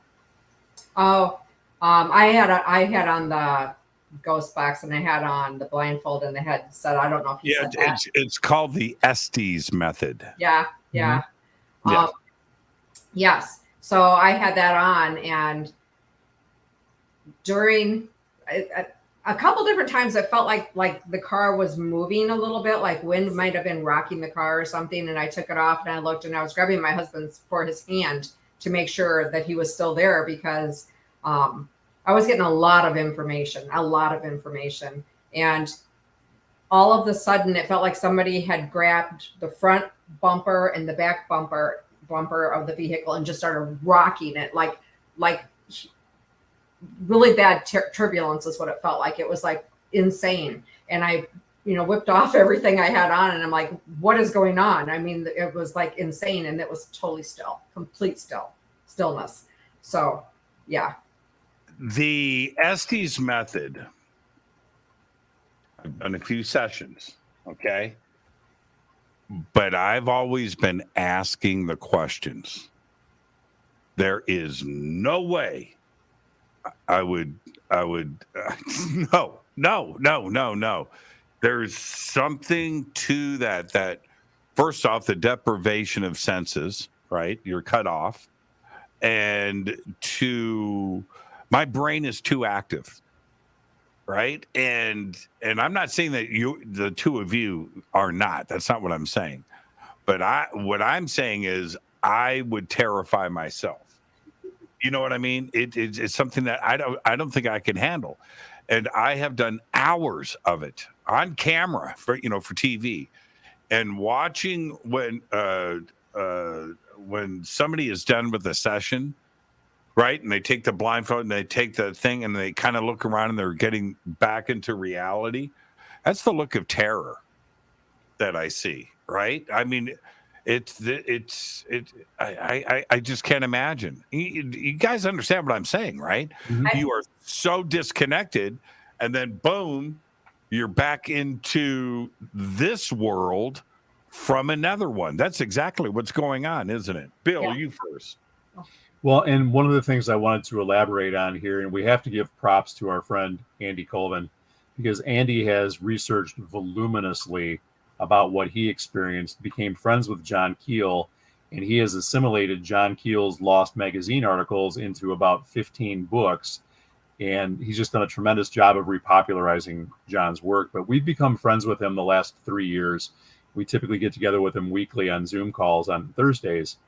But he has done a tremendous amount of personal research into what happened both in Point Pleasant as well as what happened to him in Charleston and to Harriet. Mm-hmm. And he has also learned that the area he grew up in, where we did those Estes sessions at, was an area that both Charles Manson and Sarah Jane Moore, who attempted to assassinate President Ford, also grew up in. They were childhood friends, and Charles Manson actually burned down a schoolhouse in that neighborhood. Right. They were childhood friends. I forgot all about that. Mm-hmm. Yeah. That's right. They burned down a schoolhouse right in that area, and allegedly there were some young children who were killed in that fire. So we really feel like if Point Pleasant is a vortex or a window area, North Charleston is also, because all the tremendous stuff that was going on there and what we experienced has been just off the charts craziness, and it's really, really interesting. Did you guys do any Mothman Estes? Not within the actual domes, not within the TNT area, but we did at Tuendiwi, which is where Chief Cornstalk was murdered and where his remains lie. And we did a session there. And during that session, I was asking questions. Jackie was receiving, is normally the way we do it. And there was some type of an accident must have happened on the other side of the river, because all kinds of ambulances and fire trucks were going over the Silver Bridge, the Silver Memorial Bridge, to get over to Ohio to where whatever happened. And we had some really interesting feedback that we got as a result of the line of questioning there too. Now, we've completely forgot about the Cornstalk curse. Let's go back. So you did an Estes method there? Right. Yeah. Right there in the Tuendiwi Park, which is where Cornstalk's remains are buried. And there are only a few bones. You know how crazy you are. Wow. Why would you? Why would you do that? My idea. She told me to. She made me do it. Okay, tell everybody about Chief Cornstalk. I totally spaced this part of it, but why would you, Jackie? Why would you sign up for that? I mean, what is there any? Give me one good reason. Because there is a lot going on in this world that is unseen and unheard by the majority of people that exist in this world. And I see shit and I know shit. So, right. So I want answers. I'm not really afraid. I'm not really afraid. I do, like when the car was shaking, that scared me, but I don't typically get, terrified by it. Yeah, fair enough. But okay. Nobody knows what we're talking about right now. Bill, who was Chief Cornstalk and what was the curse? So allegedly, the curse of Chief Cornstalk, and it is a legend. And in my mind, I don't think it's a legitimate thing. But what allegedly happened and what did happen historically was that Chief Cornstalk was the principal chieftain of the Shawnee and the Mingo tribes in the Ohio River Valley in the 1700s. And in the 1700s, the settlers were pushing ever westward as they did. They made it all the way to California. We know this. But at that point, the natives were trying to contain the expansion to out of Kentucky and out of Ohio. So this West Virginia at that point in time was still part of Virginia. So Camp Randolph was sitting right there. That was where the settlers were at. And Chief Cornstalk and his people were trying to stop them from advancing. And he was on a mission of peace. He wanted to go and negotiate something with the settlers and just kind of make skirmishes go away, because he didn't want to do battle. He didn't want to lose any more men. And he didn't want to hurt anybody else. So as he and his son and another traveler are making their way towards Camp Randolph, in the process, there's another skirmish that takes place in which 2 white settlers were killed by 2 natives. And word traveled back to Camp Randolph about this. And there was a lot of festivities going on. There was a lot of drinking going on. By the time Cornstalk arrived, he was taken prisoner and then held in stockades, basically. Shortly thereafter, after having been in Camp Randolph for a couple of days, somebody came in and just basically killed him at point blank range. So the legend has it that in his dying breaths, Cornstalk uttered a curse and said, "This land shall not prosper for 200 years." And so a lot of the things that have taken place within the community we didn't talk about. We've talked about Mothman, we've talked about UFOs, a little bit about Men in Black and cattle mutilations and things of that nature. What we didn't talk about was the tendency for the Ohio River to come out of its banks and flood the entire region. So there were multiple floods that took place within the region between, I think it was the late 1800s and through the 1900s. They've since put up flood walls, but long story short, Cornstalk, the legend of Cornstalk is he cursed the land, and that has something to do with the whole Mothman scenario. And Jackie decides to go to his grave and do an SD session.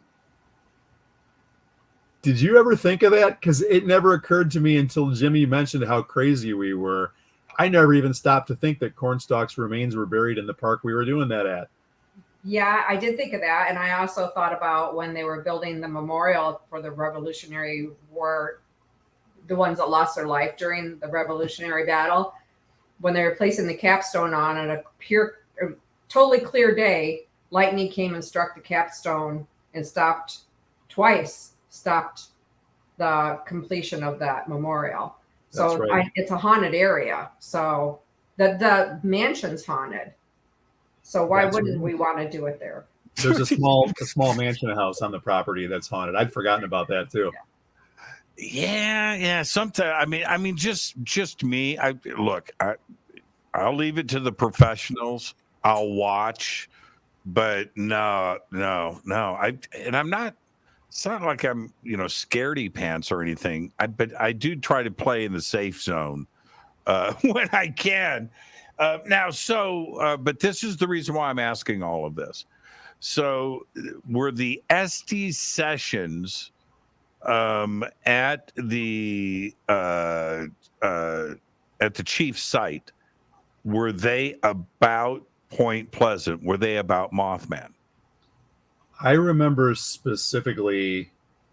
Who was asking the questions? I was asking the questions, and I remember specifically asking about Carolin Harris. She's our friend that we met on our very first trip in 2016. And I remember asking if Carolin was still there, and some of the feedback that Jackie gave us was that in spirit. And we asked if she. This is fascinating. It really was. Now it's been several years now since we did this, but then we asked if she was still there, and the answer was not now. So, okay, but hold on. And Bill, you're not even part of this conversation anymore. So Jackie, yes, you don't know what the questions are. No, I have no idea. See, and most people don't understand this about what an ST session is. Okay, so you've got noise canceling headphones that's playing white noise, right? That's coming in your head. Yes. You're blocked out. You cannot see. You are deprived of the world around you. Yes. Meanwhile, in front of you is somebody that's asking questions. You don't hear the questions. What you hear through the white noise is you pick up things, and then when you hear the whatever you think you're hearing, and man, I'm telling you, I would never do it. You're going into another dimension, right? And that's where you are, and you can't even hear yourself. By the way, you can't, and you're blurting out, right? So take me through this. So he's asking about Mothman. When you're in this, you're in the session. Did you have any idea what was happening, and what were you seeing? I had no idea what was going on. I don't know what I mean. Like I have no idea what he's asking, and I don't see stuff. I just know stuff. So that's how everything comes to me and what I hear. So I just repeat what I'm getting, and I don't have any idea if it's making any sense at all. So we would record it. We have, both phones recording and a video recorder recording, right, because something always fails, so we always have to have that backup. And until we rewatch it and listen to it, I mean, I don't know how close or how, I'm usually really right on with a lot of stuff. Some stuff seems like the answers come maybe a couple questions later. I know. Yeah, that's weird. Yeah. But it comes.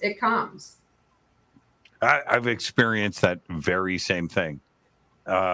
We had to, I'm looking at the clock.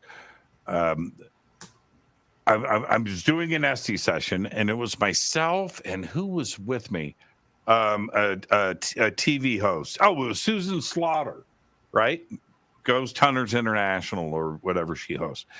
And so Susan and I are the questioners, and we have this person, I don't want to name names, and we're in a police precinct. Okay, right? And we're doing this ST session. And so we thought, we didn't know, we were trying, I think we were, I want to say it was like Marilyn Monroe or Bugsy Siegel, or it was something about that. It was Las Vegas or whatever. I can't remember exactly.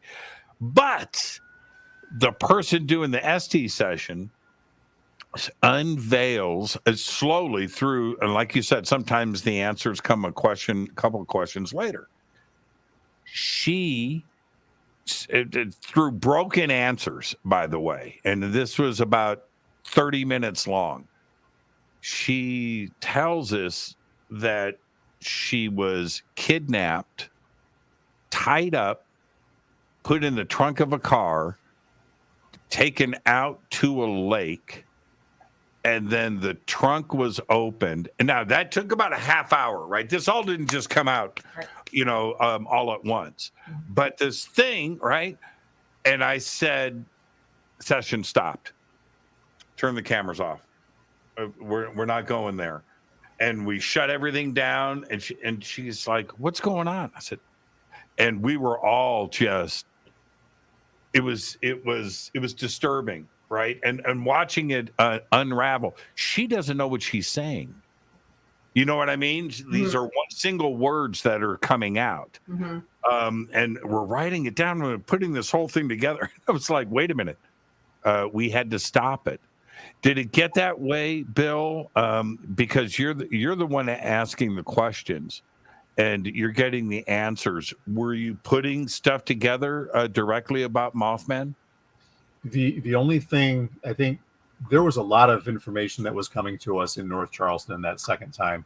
with Andy and Harriet on the Zoom call, there was a ton of information that was coming at us. It wasn't necessarily pertinent to Mothman, but it sounded like what had happened there in that area. We were getting windows into it. One gentleman had a heart attack. Some of the other energy that was coming were messages that were coming specifically from family members of Jackie's. So there was weird stuff that was coming through. But the first one that we did in North Charleston was the one that really freaked me out. And I was a real novice at this. This was one of the first ones I'd ever done. But when we were asking the questions about what was going on around us, the third person that was with us was the one that was blindfolded with the noise canceling headphones on. And she was talking about, man behind me, woman behind me. I asked the question, should we leave? And she paused for a second and said, undeniable. And that part there got me the heck out of there. In fact, I turned the car on. She took all the equipment off, said, what's going on? And I said, we're leaving. So that part freaked me out. There was nothing that was necessarily about Mothman then. We did do another session a couple of summers ago when we were conducting the interviews. We went to a dance hall in Gallipolis, and we did like a 2-hour session. And this time I was actually under. And the one thing that we haven't talked about during our time together tonight that's a big piece of the Mothman mythos is Indrid Cold. We haven't talked about Indrid Cold at all. Now, I got the name. I kept getting Indrid and Cold. These kept coming to me in this dance studio. We felt like whatever energy was coming to us during that session was really playing with us. You never heard the name before? Oh, no. I was familiar with it. I'm just saying that we haven't discussed Indrid Cold tonight. We've got 10 minutes left, and you're absolutely right, especially when it comes to John Keel. This is a very interesting part of the entire story. It really is. And for anybody who's not familiar with the legend of Indrid Cold, it's very interwoven with Mothman. In fact, in the Mothman Prophecies movie, Indrid Cold is the entity that's giving prophecies to John Keel, or John Klein, which is Richard Gere's character. That's not what happened in the Mothman Prophecies. Indrid Cold was an alleged entity that presented himself to a gentleman by the name of Woodrow Derenberger, who was working as an appliance salesman. He was in his equipment van coming home from work. He wasn't in the Point Pleasant area. He was more in the Parkersburg area, which is about an hour and 15 minutes north of Point Pleasant. But as he was traveling down the road in his van, he noticed that somebody was going to pass him in a vehicle. What he didn't realize was it wasn't a vehicle that was terrestrial. It was a ship that actually went above his vehicle and then parked in the road ahead of him. And it looked like it was a tea kettle that was on its side. And this individual got out of the vehicle, and he had the same black slick back hair and dark glasses, very similar in look to what Connie Carpenter described of the Man in Black encounter that she had in Point Pleasant. And as this entity got out of his vehicle, he began communicating with Woody Derenberger, but he wasn't doing it with words. He was doing it telepathically. So it wasn't audible. It wasn't vocal. It was telepathy. And as he was talking to Woody Derenberger, he was telling him, don't be afraid. I'm not here to cause you harm. I'm here. I'm a searcher. I'm basically just checking things out. I come from a country much less powerful than yours. And after a few minutes of dialogue, then he left. But allegedly, Woody continued to have visitations by this Indrid Cold character and some of his family members and some of his colleagues, allegedly from this different world that he called Landulos. And Woody, over time, said that he went with Indrid to his home planet of Landulos during this same timeline of the Mothman. So I've never heard this. Really? No. Yeah. Indrid. Okay, keep going. No, I've never heard this part of the story.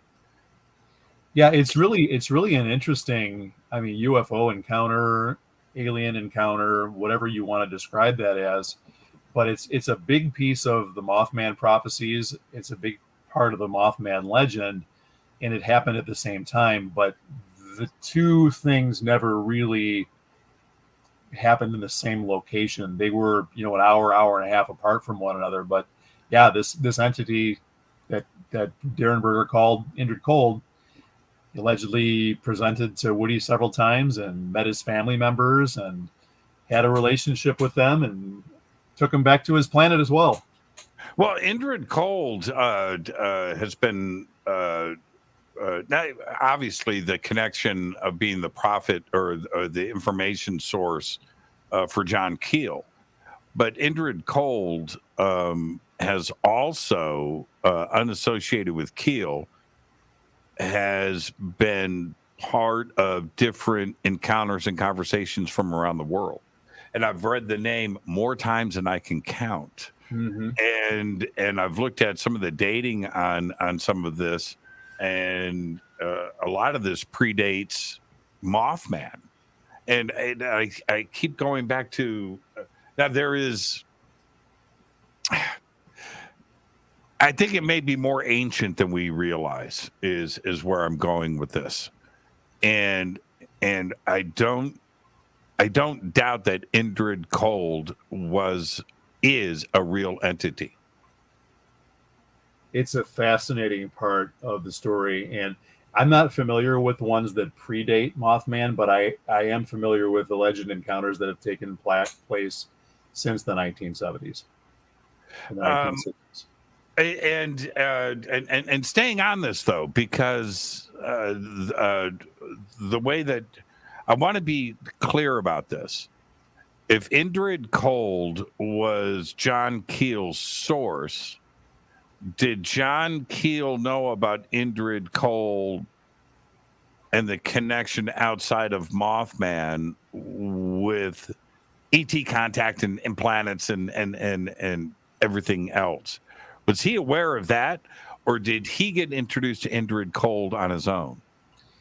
Keel was introduced to the Indrid Cold legend by the whole Woody Derenberger connection. That was his first association with Indrid Cold, and really his only association with Indrid Cold. He got to know Woody Derenberger's daughter, Tanya, who has recently passed away.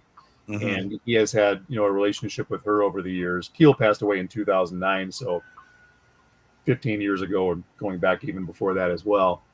But Keel's real source for getting the prophecies wasn't Cold. That's the way it was depicted in the movie. His source was this Apol and Agar, who were channeled through and connected to Keel by Jay Perro in Mount Misery and Long Island. So the Indrid Cold legend is really kind of like an ancillary type of the Mothman Prophecies legend. But I'm interested to hear more about what you know about from before the Mothman, because I'm not aware of that. Yeah. I'll here. If you look, see the private chat that is right there, right to your right. You see where it says private chat? Don't say this out loud, but I'm going to send you something. I'm sorry, everybody. I have to do this.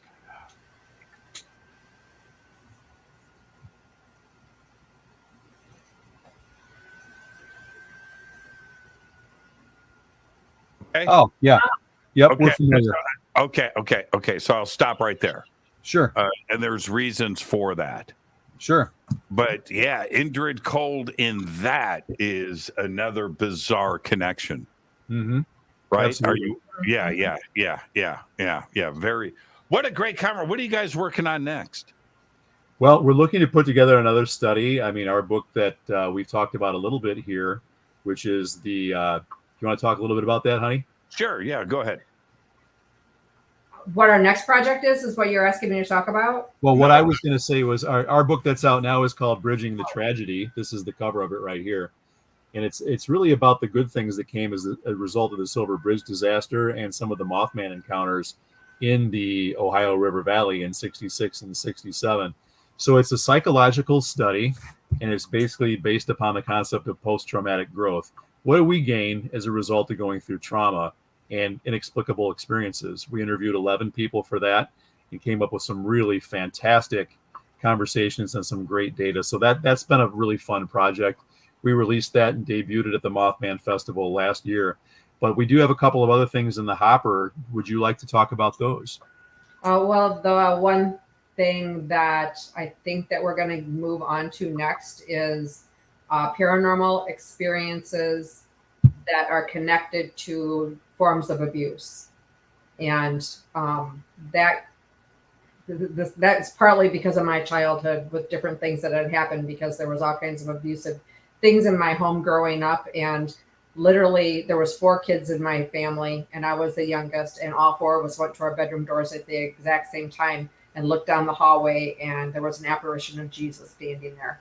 So, and then other things started happening. So during the Mothman Festival, I was sharing some of these things, and somebody came up to me and I talked about the heads on the dresser. I saw heads on the dresser growing up, and my sister shared a bedroom with me. And I didn't know this until a few years back, that she saw heads on the dresser at the same time that I was seeing them, but didn't tell me because she was my older sister and didn't want to scare me. So then what also was during the Me Too movement, and she had started being sexually abused by an uncle. And it was during all that time when all this happened. So this lady came up after we did our presentation, and she said that she couldn't speak. She was pointing, Bill was going to talk to her, and she was pointing at me and she wanted to talk to me. Well, she had repressed a memory of seeing snakes in her bedroom and the sexual abuse that coincided with that. So we want to do a study on that. And then the other thing that we're looking at doing is a study on the epidemic of witchcraft and the misuse of it, especially with the youth in America or in the world. I don't know how we'll handle that, but there's so much on social media and so many people out there that are just throwing this crap up, and young kids are grabbing it and they're causing real harm. Probably not only to their worlds, but to the environment as well. Yeah, you got to be careful. You don't know who you're talking to. No. Mm-mm. You don't know who you're reaching out to. You don't know, and that's one of the reasons why I leave a lot of this stuff alone. Yeah, you know what I mean. And you know, I'll ghost hunt, but I'll ghost hunt with friends. But I'm not gonna ghost hunt my own house, and I'm not going to. And I'm not. You know what I mean? I'm just not. I'm just not there with it. I'm not. There's too much. When Tom DeLonge on the show, you know, Blink 182. Said one thing, you know, like Tom, don't like Tom, whatever. But he said one of the smartest things. He goes, when you're out there, man, doing your CE5s and you're calling in ships, you need to be careful. Right? You don't Absolutely. know. You don't know Absolutely. who you're calling in. Right. What you think that, you know, you think that it's going to be the Carpenters or the Osmonds that, Yeah. you know, you don't know who you're talking to. Why would they be honest? Yeah, you know, and maybe they are totally cool, but you don't know. You know, No. it's just really good advice. You guys, thank you so much. And when you get your new book done, would welcome you back on the show. Just a great conversation tonight. Thank you so much. Thank Thank you. you, Jimmy. It's been wonderful. Sure has. You guys behave and be well. Happy 4th of July. Thank You as well. Thank you. And there you go. Great conversation. And Bill and Jackie Kousoulas. And thank you so much. I learned so much tonight about Mothman, and it's one of the things that I not only enjoy, you know, studying and getting research on. This event happened 1966, 1967. Absolutely unbelievable. Well, that wraps this week. It is 4th of July weekend, everybody. So I want you to go out. I want you to have a good time. I want you to do everything that I would do. Just don't get arrested. All right? Those are the rules. Happy 4th of July, everybody. Fade to Black is produced by LJ Palm, Renee Newman, and Michelle Freed. Thank you to Dennis and Kevin. Webmaster is Drew the Geek. Music, Doug Aldrich. Intro, Spaceboy. SpaceboyMusic.com. Fade to Black is produced by KJ Sayre for the Game Changer Network, and this broadcast is owned and copyrighted 2023 by Fade to Black and the Game Changer Network, Inc. It cannot be rebroadcast, downloaded, copied, or used anywhere in the known universe without written permission from Fade to Black and the Game Changer Network. I'm your host, Jimmy Church. Happy 4th of July. Get your Fade to Black t-shirts. Get your Game Changer. Links are below. I'll see everybody Monday. Be safe. Go back, Lee Tappy.